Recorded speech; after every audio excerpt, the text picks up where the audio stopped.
Ассалаумағалейкум қазақ елі. Бүгін міне сіздермен тағы да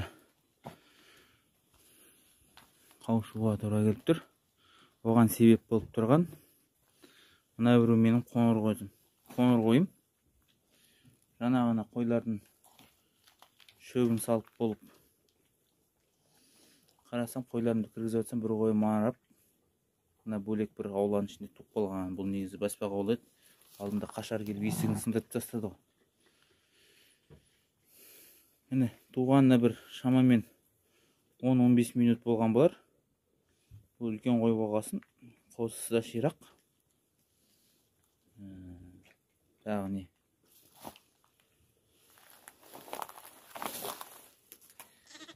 Уже омырауына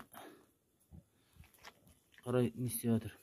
Емгісі келіп жатыр, ұмтылып жатыр. Омырауына емгісі келіп ұмтылып жатыр екен. Қазір бұны бүтеуге апарамыз, бүтеу қораға. Бұл менде 5-ші қой туып тұрған, төлдеп тұрған. 9-нан бастап төлдеді. Тура 9 күні, 9-шы қазанда қосқам қошқарды қойға.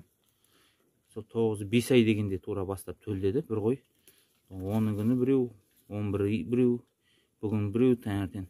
Мынау енді бүгінгі 2-ші қозы.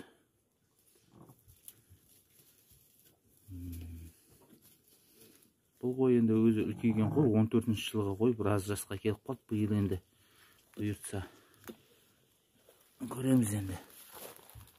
Қазір кішкенеден кейін мына сиырларыма шөп салып алайын. Сосын бұны орнына кіргізетін болам. Әзірге осы жерде тұра тұрсын. Ал жақсы, әзірге сау болыңыз. Әр қазақ бай болсын. Алмазбек ағамыз айтқандай,